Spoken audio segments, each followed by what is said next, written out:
merci d'être avec nous sur Al24 News au sommaire de l'actualité de ce mardi 5 juillet.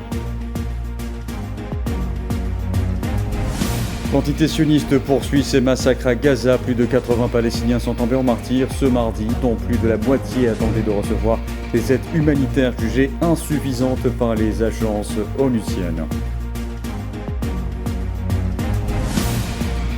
Acculé par la rue et contredit par ses plus proches collaborateurs, le criminel de guerre Benyamin Netanyahou envisage sérieusement d'annexer la bande de Gaza lors d'une réunion de son cabinet dès jeudi.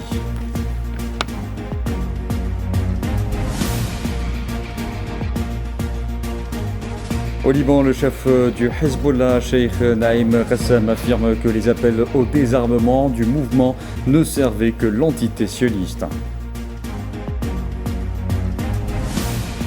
Et puis le secrétaire d'État algérien auprès du ministre des Affaires étrangères chargé de la communauté nationale à l'étranger, Sofiane Chayeb, participe à partir de ce mardi à Avaza, en Turkménistan, aux travaux de la 3e conférence des Nations Unies sur les pays en développement sans littoral.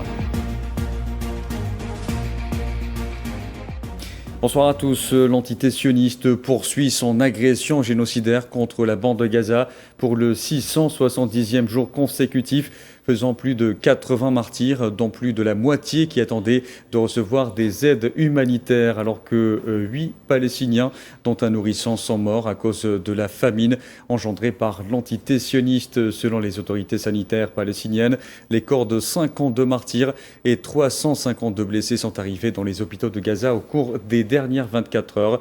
Et depuis le 7 octobre 2023, le bilan des victimes s'est alourdi à 61 020 martyrs et 150 671 blessés.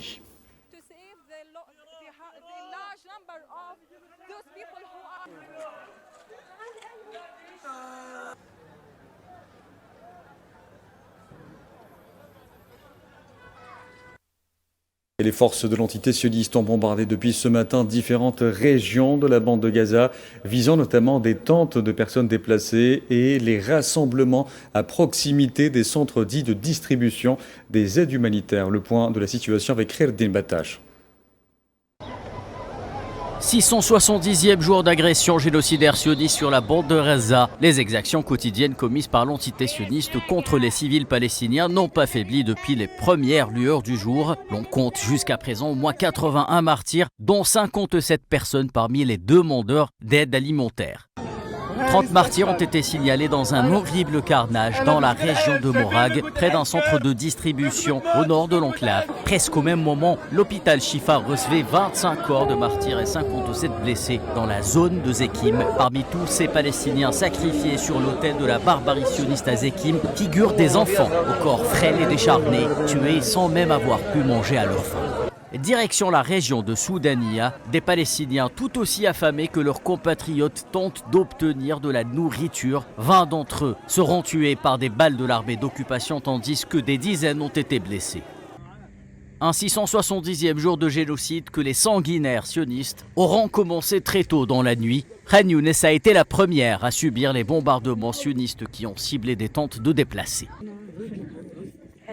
Ces martyrs étaient de la famille Araqab, 3 membres de cette famille, et il y avait des blessés, tous des enfants et des femmes. Ils les ont pris pour cible. Nous n'avons rien entendu d'autre que le bruit de l'explosion et les éclats d'obus ont volé autour de nous. Ils ont ciblé des enfants. Ils n'y sont pour rien. Ces martyrs étaient de la même famille de Rekeb. Ces martyrs étaient de la famille Rekeb, 3 membres de la même famille. Il y avait aussi des blessés, tous des enfants et des femmes. Ils les ont pris pour cible.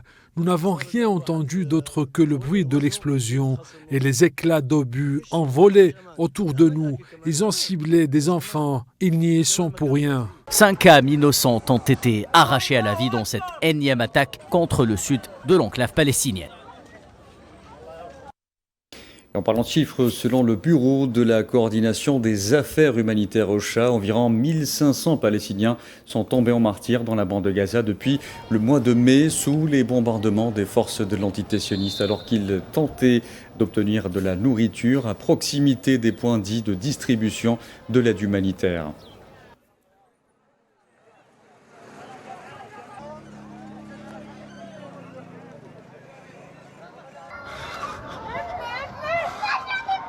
استهداف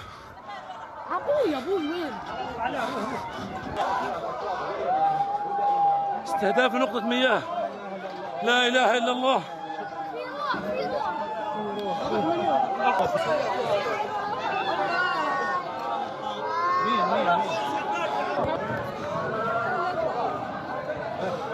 استهداف نقطة مياه في المخيم الجديد وعدد من الشهداء. Affamés délibérément par l'entité sioniste qui bloque le passage des aides humanitaires, les habitants de la bande de Gaza se ruent littéralement sur les quelques camions qui parviennent à acheminer des vivres, comme c'est le cas à Khan Younes, où les forces de l'entité sioniste n'hésitent pas à tirer sur des femmes et des enfants qui tentent de survivre. Asma Laïd. Presque 2 ans après le début du génocide à Gaza, un désastre humanitaire se produit sous nos yeux. Plus de 2 millions de personnes sont actuellement laissées sans ressources, affamées et à la merci de frappes incessantes de l'entité sioniste. De grandes foules de Palestiniens se sont rassemblés autour de camions à Khan Younes, les gens saisissant des sacs et des cartons de fournitures d'aide alors que les stocks de fournitures s'épuisent. Youssef Aboumour a déclaré que l'aide entrant dans la bande de Gaza n'était pas suffisante. Ce n'est pas suffisant, vraiment insuffisant. Les gens ont faim. Personnellement, cela fait 2 semaines et demie. Je le jure, je n'ai pas emporté un seul sac d'ici. À quoi bon que le camion passe sur mes pieds? Je les appelle à assurer l'acheminement de l'aide.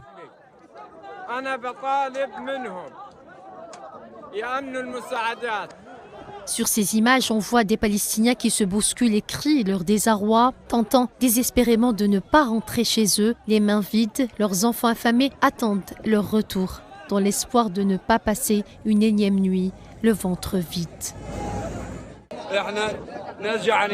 Nous sommes des affamés, des morts, nous marchons dans la mort. Nous sommes venus à la mort, nous voulons manger. Tout ce que nous voulons, c'est recevoir de l'aide de l'UNRWA et des Nations Unies. Ça ne marche pas comme ça, nous voulons manger comme des êtres humains.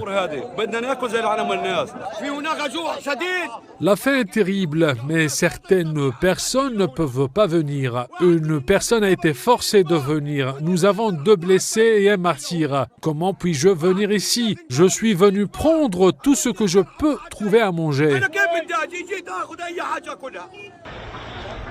La barbarie sioniste empêche l'aide d'être acheminée efficacement et laisse des enfants, des femmes et des hommes périr dans d'atroces conditions.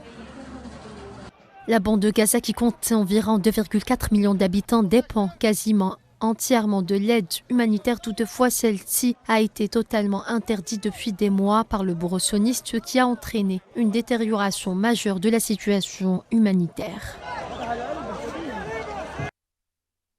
Et les agences onusiennes multiplient les alertes quant au manque de toutes sortes de fournitures dans la bande de Gaza. Le bureau de la coordination des affaires humanitaires OCHA a mis l'accent sur l'insuffisance des quantités d'aide larguées sur l'enclave palestinienne, appelant à l'ouverture des points de passage terrestres.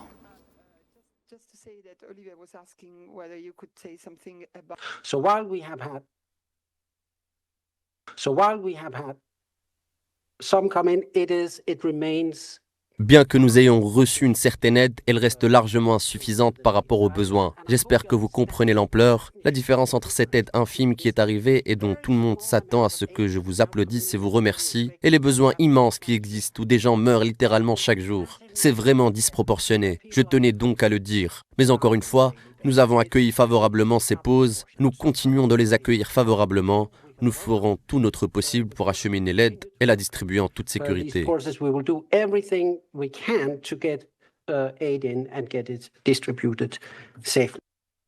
Je vous en parlais en titre. Acculé par la rue et contredit par ses plus proches collaborateurs, le criminel de guerre Benyamin Netanyahou envisage sérieusement d'annexer la bande de Gaza.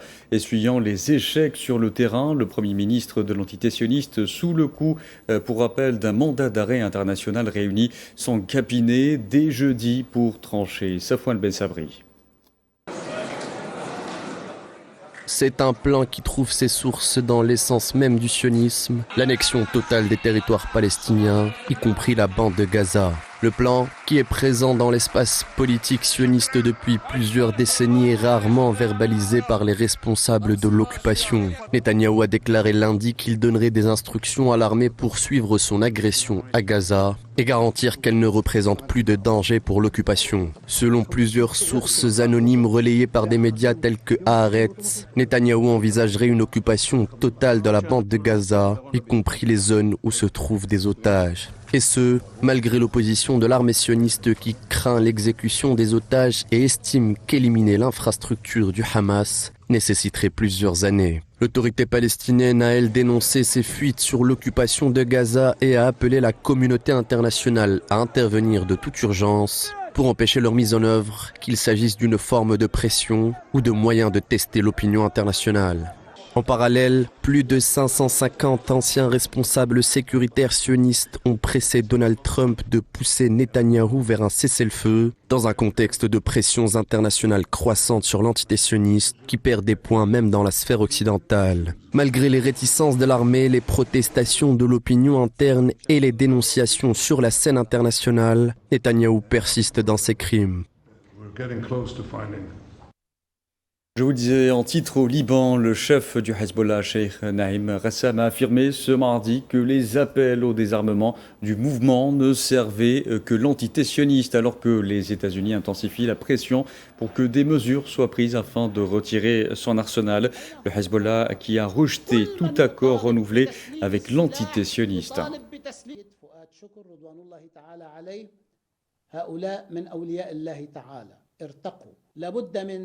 تحية خاصة المشروع الإسرائيلي شو ما كان اسمه شو ما كانت صفته شو ما كان عنوانه وشو ما ادعى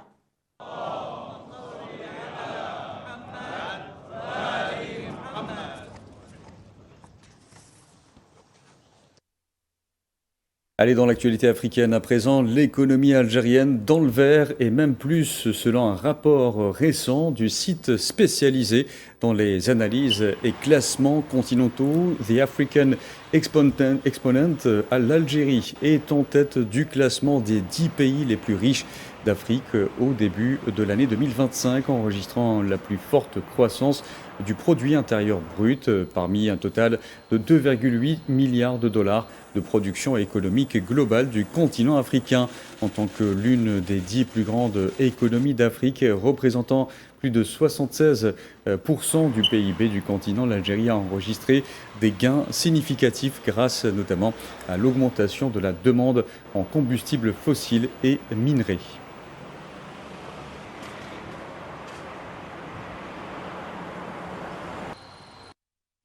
Le secrétaire d'État algérien auprès du ministre des Affaires étrangères chargé de la communauté nationale à l'étranger, Sofiane Chayeb, participe à partir de ce mardi à Avaza, au Turkménistan, aux travaux de la 3e conférence des Nations Unies sur les pays en développement sans littoral. Organisée tous les 10 ans, la conférence se tient sous le thème « Progresser grâce au partenariat » avec pour objectif de relever les défis auxquels sont confrontés les pays en développement sans littoral afin de parvenir à un développement durable mutuel.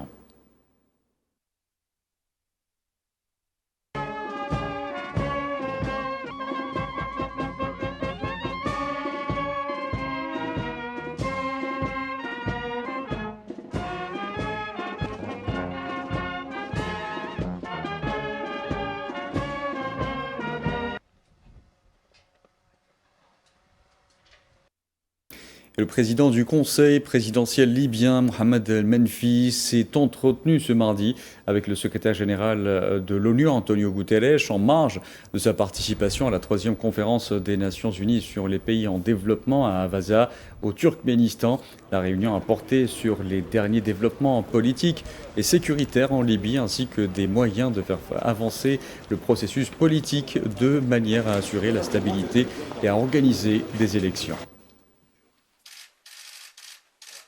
إن الليبيين متفقين على أن تكون هناك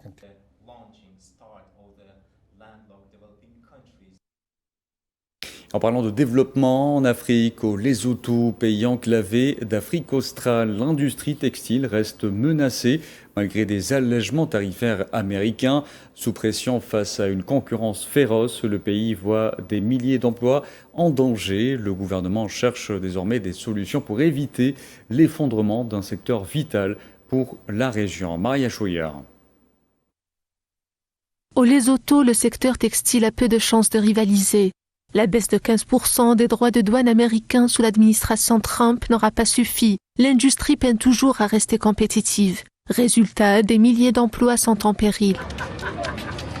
Dans ce petit royaume enclavé d'Afrique australe, les exportations textiles représentaient encore plus de 240 millions de dollars en 2024. Mais désormais, cette dynamique est remise en cause. Près de 12 000 emplois permanents sont directement menacés par ces droits de douane, mais 40 000 autres dépendent de ces 12 000 emplois. Nous avons en particulier 2 pays qui vont nous donner du fil à retordre. Il s'agit de l'Eswatini et du Kenya. Et ils détiennent tous deux 10%, ils sont tous deux sur le même marché que nous. Malgré un allègement des tarifs américains fixés à 15% contre 50% initialement, la menace a déjà son impact sur l'économie de ce royaume enclavé dans l'Afrique du Sud. Dans les rues de Maseru, les vendeurs s'inquiètent déjà des effets concrets sur leur quotidien. Oui, je serai durement touché car les droits de douane de Trump vont aussi affecter les prix de mes produits. Je vais devoir les gonfler et mes clients vont aussi cesser de venir car ils ne peuvent pas se permettre d'acheter mes articles. J'aimerais qu'il y ait quelque chose pour nous, comme des opportunités d'emploi pour que nous puissions réaliser nos rêves et nos objectifs au lieu de rester à la maison, parce que la plupart des gens sont au chômage. Face à cette situation critique, certaines usines de textiles commencent à chercher de nouveaux débouchés. Le gouvernement, de son côté, espère que Washington revoie sa copie. Mais pour les ouvriers, l'urgence est déjà là. Au Soudan, la population d'El-Fasher, capitale assiégée du Darfour Nord dans l'ouest du pays, fait face à un risque imminent de famine. Une alerte lancée ce mardi par le Programme alimentaire mondial et ce, 1 an après la déclaration de la famine dans le camp voisin de Zemzem. El-Fasher est privé d'aide humanitaire depuis son siège en mai 2024 par les forces de soutien rapide engagées depuis plus de 2 ans dans un conflit avec l'armée.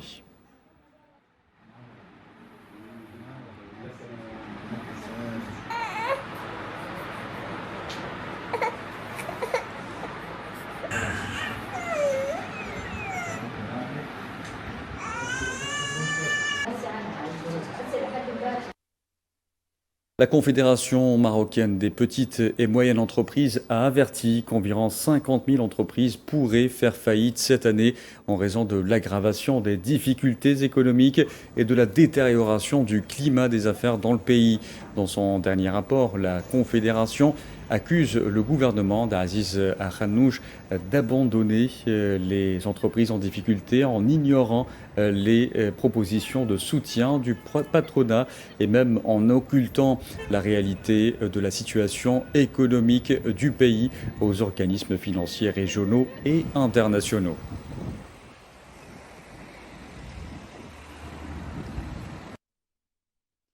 Au moins 70 terroristes du groupe Shebab ont été éliminés lors d'opérations militaires menées au cours des derniers jours par l'armée somalienne avec le soutien des forces de maintien de la paix de l'Union africaine dans la région du Bachebel au sud. Selon le ministère somalien de la Défense baptisé Silent Storm, l'opération a visé des bases stratégiques dans la ville de Barir en perçant les lignes de défense des terroristes.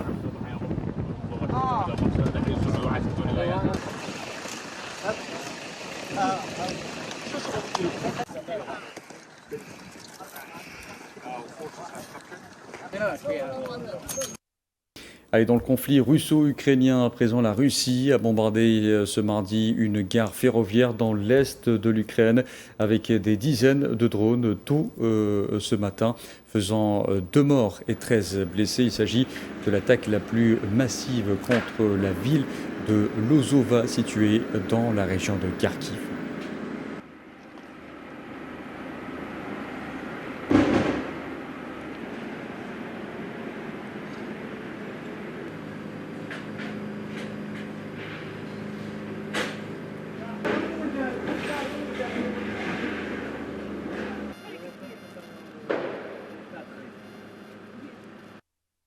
Et à Kharkiv, justement, les forces russes poursuivent leur avancée, notamment dans un rayon de 20 km autour de la ville de Vovchansk, limitant considérablement la marge de manœuvre des forces ukrainiennes dans la région.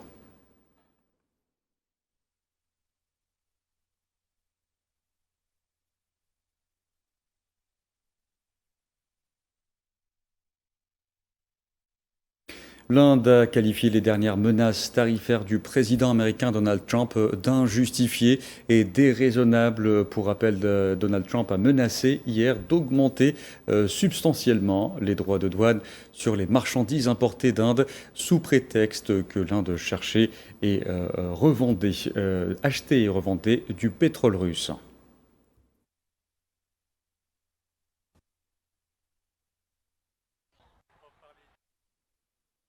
Allez, parlons culture à présent en Algérie. La saison estivale bat son plein. Elle est synonyme de plage, de vacances, mais aussi de fêtes à travers l'organisation de concerts musicaux, à l'instar de celui de l'artiste Tif qui a enflammé la coupole d'Alger devant un public conquis. Retour sur une soirée mémorable avec Fella El Aili.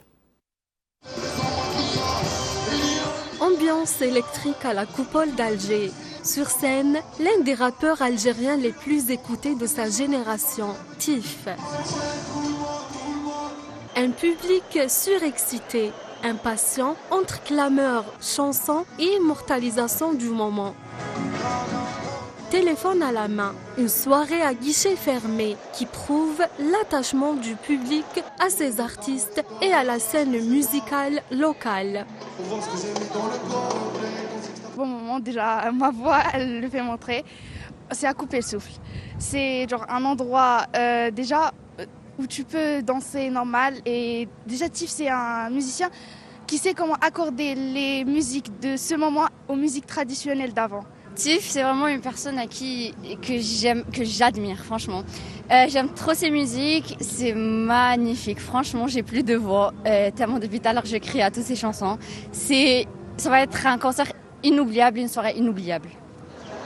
En plein cœur de l'été, les concerts et les événements se multiplient à travers le pays. Une Algérie qui encourage ses artistes, ouvre ses salles et célèbre sa jeunesse.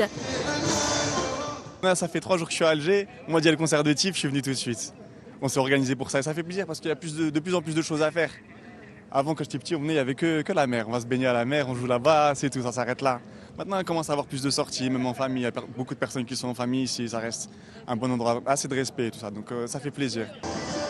Un dynamisme culturel porté par des talents comme Tif, mais aussi par un public fidèle et enthousiaste. Franchement, ils ont réalisé un truc vraiment extraordinaire. Et c'est un grand pas pour la culture algérienne.